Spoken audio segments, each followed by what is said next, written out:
Morning guys, it's Roland with Borealis Bushcraft. Just out at the park doing a little frickin' training with the dog. Nothing exciting.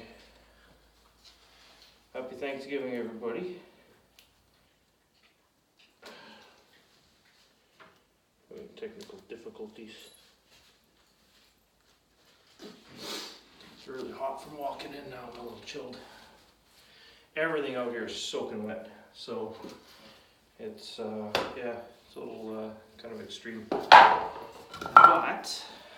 But makeshift button. Anyway, gonna do a little bit of sharpie pokey. I kind of promised this fucking video a while back already, but I just haven't had much time. Anyway, this is my Tom Brown tracker. You guys have already seen that in video, and that is the Red Scorpion 6 WSK. Same concept of knife, different manufacturers obviously. So yeah, it's a good time. I'll probably be jostling the camera around a little bit.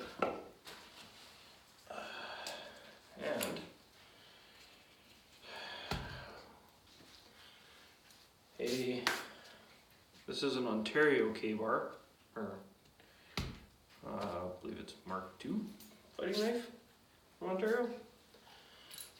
Whatever you want to call it. US Marine Corps, just for shits and giggles, we'll just call it a kabar. Just everybody friggin' knows what it is, but whatever, I don't care. Some guys don't like this thing. I have used kabars, different ones over the years. I got this one used. Thankfully I got it used dirt cheap because the guy that had it prior obviously didn't know how to sharpen a K-bar, and he's got like, took the power grinder to it and went full retard. So yeah, he even sharpened the back of the swedge, which I never do ever. But whatever, for the price that I got it, I don't care. It's a beater for me. So a lot of guys don't care for the K-bar because it's, you know, ooh, it's not a bushcraft knife, blah, blah, blah. Guess what? Who the fuck cares? A survival knife, guys, is the knife that you're carrying on you when shit fucking goes down. It's that simple. So pick good tools, and that's the end of it. You know, and all personal preference.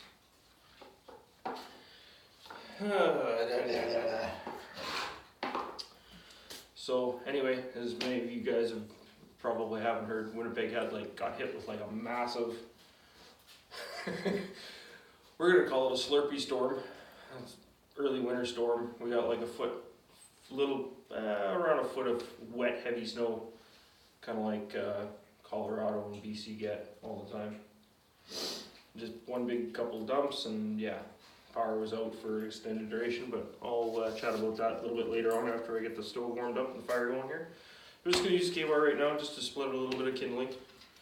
We're not killing massive logs. This is all shit that was the Park Service bucked up. So a lot of guys don't like this because, oh, it's not full tank. Fair enough. You know what? I've used these knives over the years. I have never had any catastrophic failures. I've had cross guards loosened. This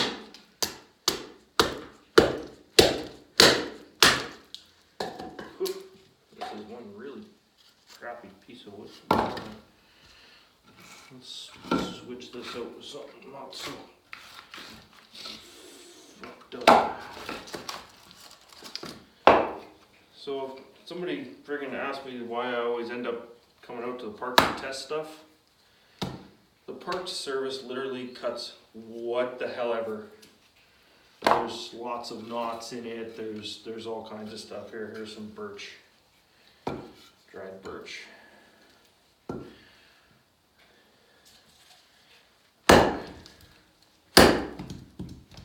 Jesus, this freaking stump is pissing me off.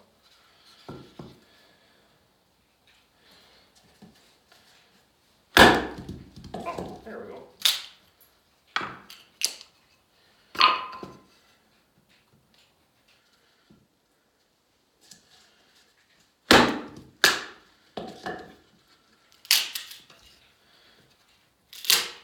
yes, I just pried with a non-full tang knife.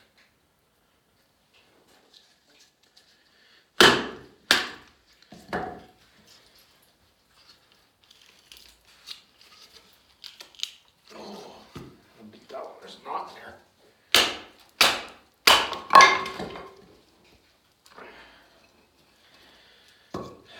I see these guys break knives all the time on friggin' YouTube, man. And 90% of the time, it's usually because either A, they don't know what the fuck they're doing. Can it break? Yes.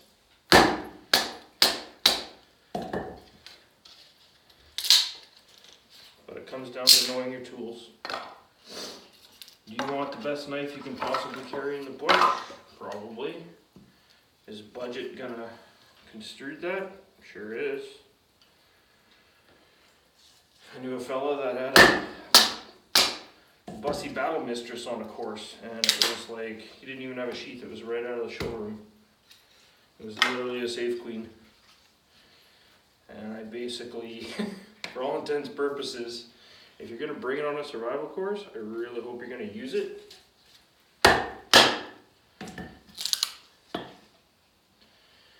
Yes, this is batoning tip now.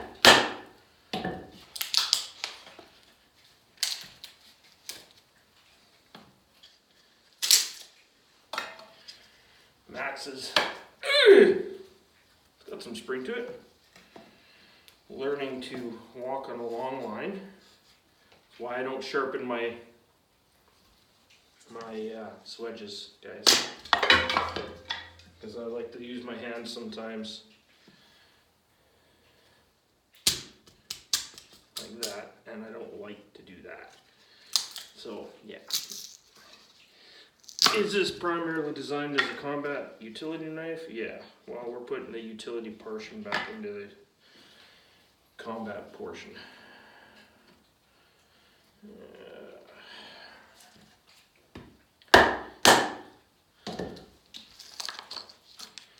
I have another kabar at home that sits with in my tack here. That's pretty nice too.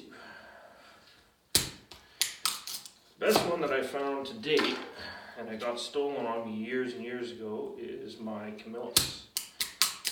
Sometimes you can find them at gun shows and whatnot, but they are literally,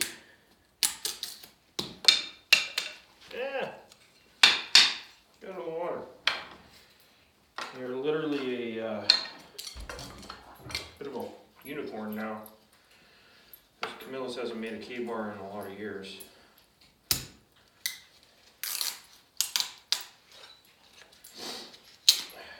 Max is protesting because he's on a lead right now.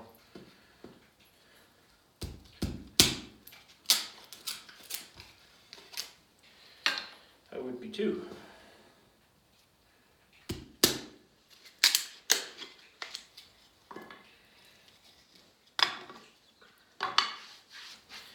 Alright. So, can I split out kindling? Sure. No visible damage.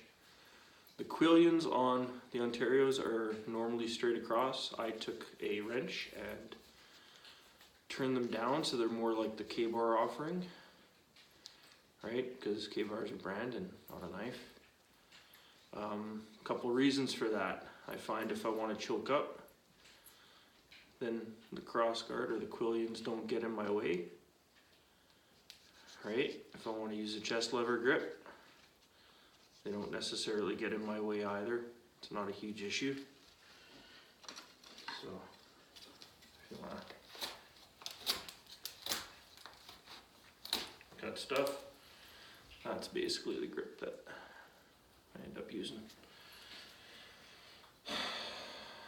So as you know, kabars don't come with a 90-degree spine. I have not done anything to this one yet. It does not have a 90-degree spine. So it may or may not strike ferro rod. I'll just grab a ferro rod off my tracker. So, spine, meh, not bad. That sharpened swedge, same thing. That's why the 90-degree spine is superior to using your edge of your blade for striking fire steel. Okay?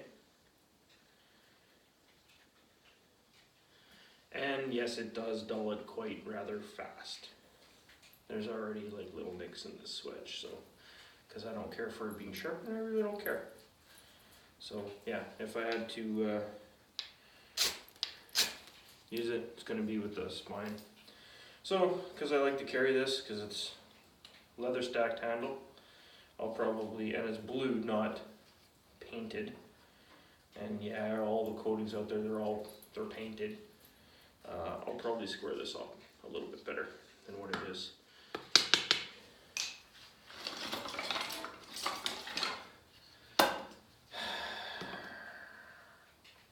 Can you chop with a kabar?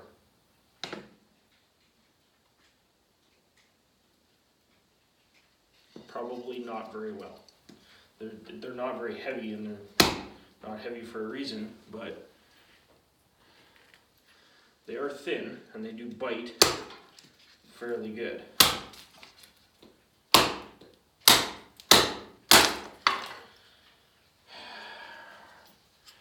You'll notice the technique that I just used, I didn't go the other angle, and there is a reason for this. I got another chunk of wood here. It's a bit beefier. So, a lot of guys that I see on video and they're chopping with these knives, they're killing themselves in calorie conservation. I'll do it on that plane so that you can actually see it. If I cut one there, and then I come back there, that's all I get. So they're constantly doing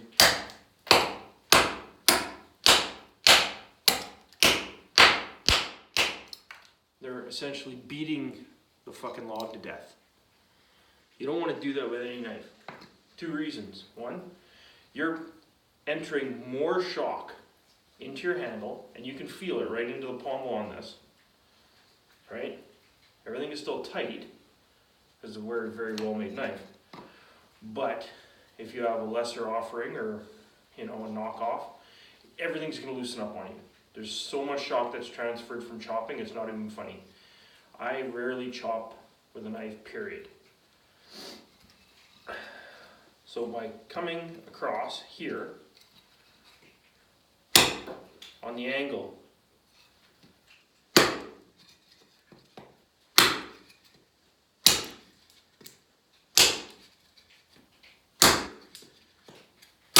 and just going around, you can see how much less effort that is.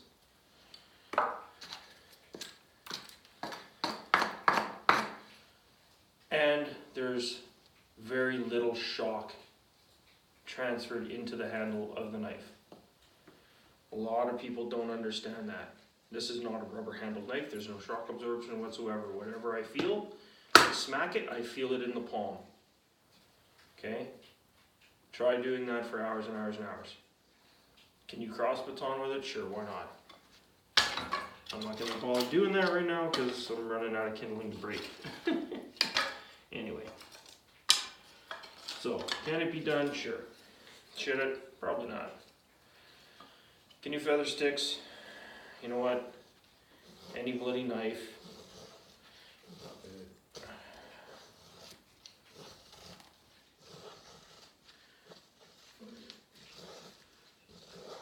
Will feather a stick if you know how to feather sticks. Not all wood feathers. Straight grain, relatively soft, birch poplar, cedar feathers quite well.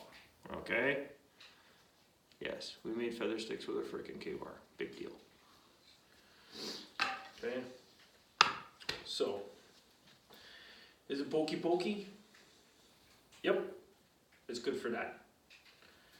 Is it robust enough to take out into the woods? I think so. I literally have just split kindling. Nothing is loose. The only thing that I do prefer over with the actual K-bar, this from K-bar, or Mark II from K-bar, is the fact that this offering, the handles are not slabbed out. They're not oval like the K-bar is. These ones are more round. So this knife is going to be prone slightly to rolling in your hand. And I'll do another video with them side by side. I don't know, might be in the woods, might be in my basement, I really don't care. The information's information, alright? Okay. So, whatever, I'll put this away for now. I like to carry it, it's nice, it's light.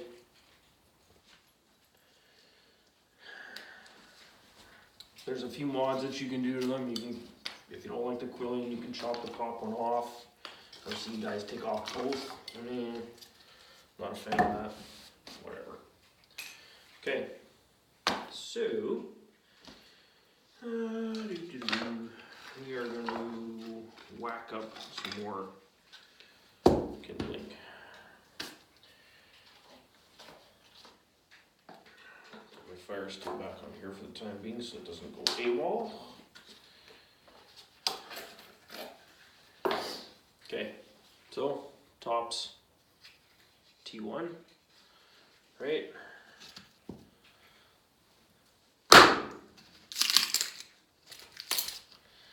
One of the reasons I like to carry a tracker. Okay, that was a T1. Okay, it splits wood like a beast. I love it for that. Here is the RS6 WSK. As you can see, she didn't split all the way out. The tops is a heavier knife. It has more kinetic energy when it hits the wood. Right? So, the RS6, you're going to be doing a little bit more batoning. Right? Running out of real estate here. Okay, do that again, the tops. Ideally, when I do this, I like to have like a little pinky line here or something, because you're holding it at the bottom. Right? See the split that's induced? Completely different animal. So, because this is more ground, like an axe. Okay. Whereas the RS6 is more ground. Well, for one, it's a hollow grind. But, I mean, it chops really well. But splitting power is not necessarily all there. Max! I think my dog is wrapped up around a thing here. So yeah, so in splitting stuff, tops kind of wins. If you're batoning, it doesn't make a damn difference. Okay, so whatever. But I like the RS6 because, again, it's lighter, right? So I can deal with not having that kinetic energy. Like, literally the tops pulls my pants down if I strap it scout style on my butt. Okay, so we're just gonna make a couple of things here. I wanted to do the tops versus the WSK for a while. This is not all going to happen in one video. It's just not possible. Okay, so we've already gone through pulling curls, right?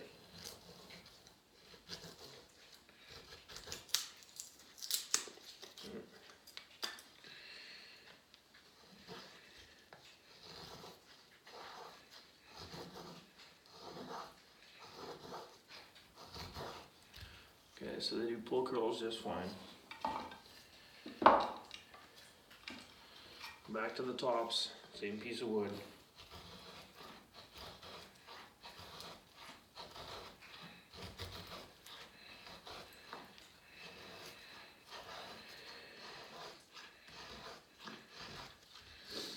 They pull curls just fine. So yeah, anyway.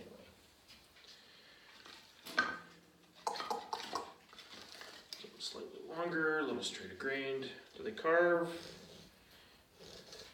Tops carves.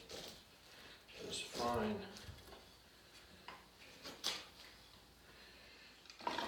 Alright. RS6.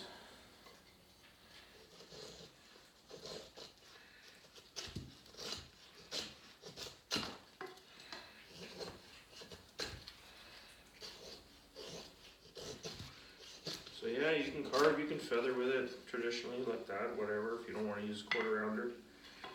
But whatever, it's not the end of the world.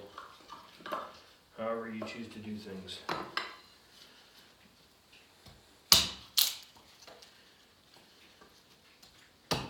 Oops, I missed.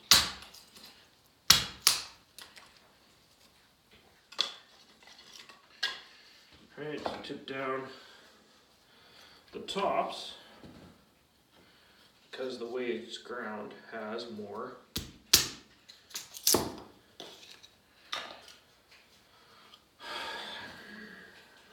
don't want to say chopping power, because it's a bit of a double-edged sword. So it penetrates deep enough to throw chips when you chop with it, right? Okay. Whatever.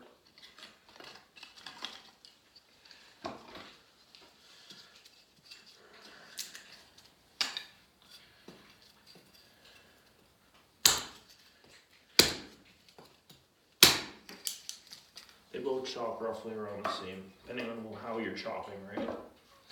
So, yeah, anyway, whatever. So,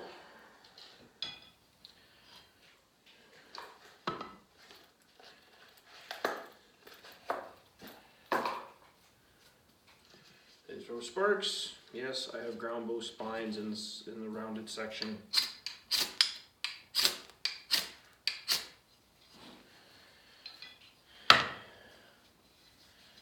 Tops.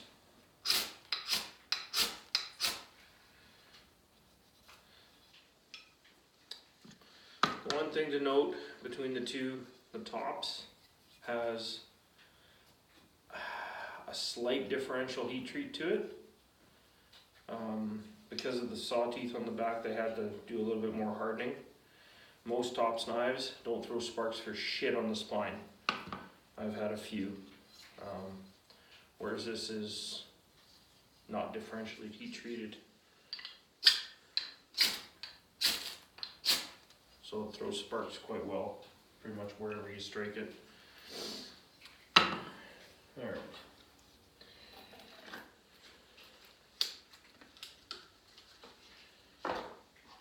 And that's pretty much my fire kindling done.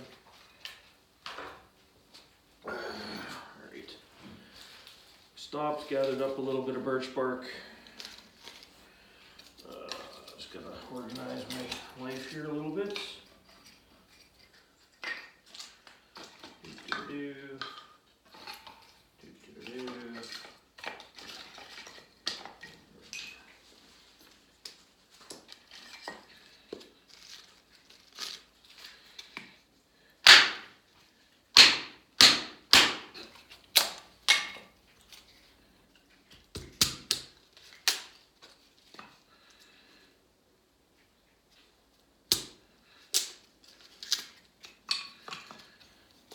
Kind of getting 3 different knives in one video. A little bit extra. A little bit extra. Alright. So, because I'm lighting a stove, I grabbed the plank because everything else in here could be damp. Keep that up off my my thing. Right.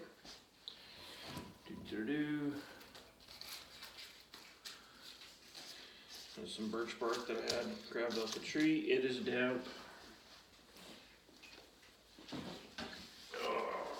Oh, it's hard on the knees. So.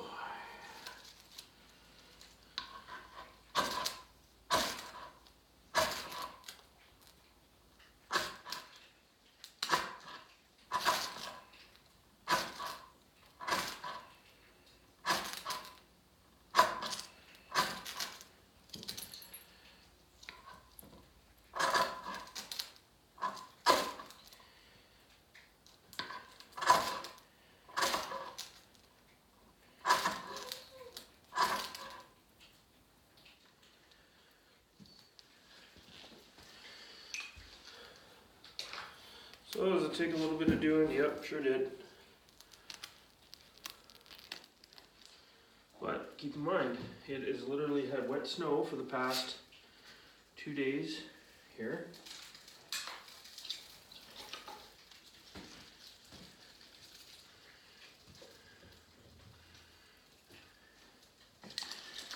And everything is significantly damp.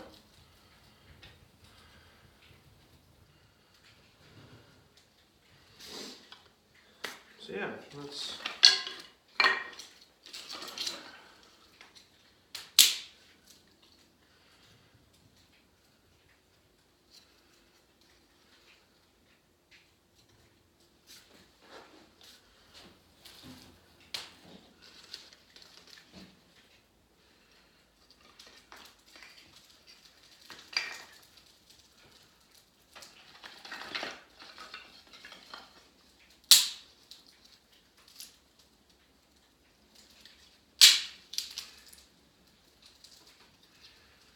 nice, damp fire lighting.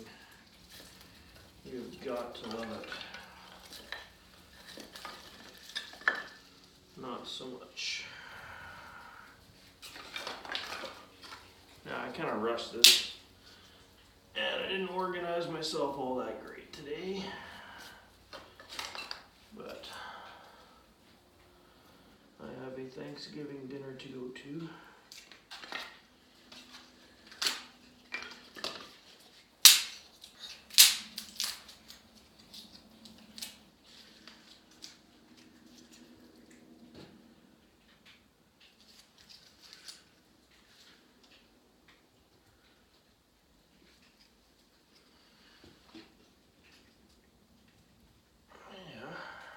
You stay where I put you.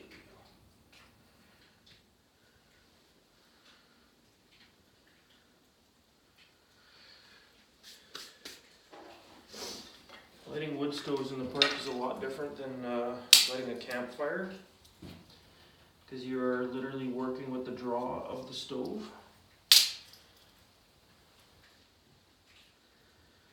Most people, when they light a wood stove, they literally just toss in a metric ton of paper or whatever.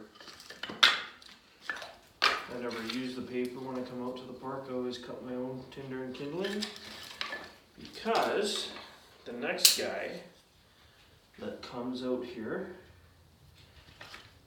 might not be so fortunate as to bring tools. As you can see, there's slight moisture in the wood. Not snapping very well. We got some heat generating finally. That up there.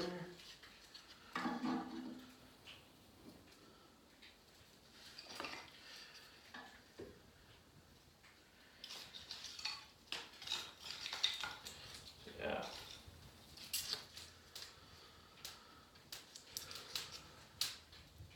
There we go.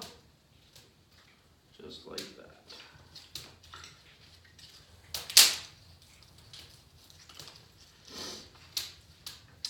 And the stove differs because you also can't add wood from in behind. So you're constantly working from one plane. once you get your kindling lit, you wait for it to burn down just a little bit before you add more, obviously. And I like to not burn, but we're burning all right. Build up from the sides of the stove.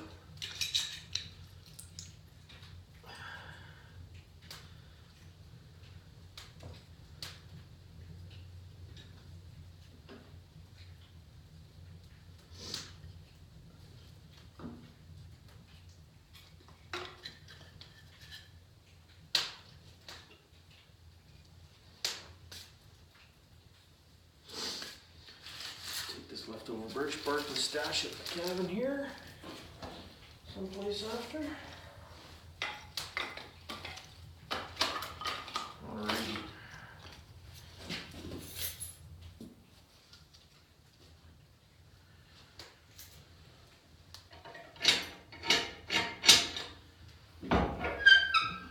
Let that go and let that draw for a bit.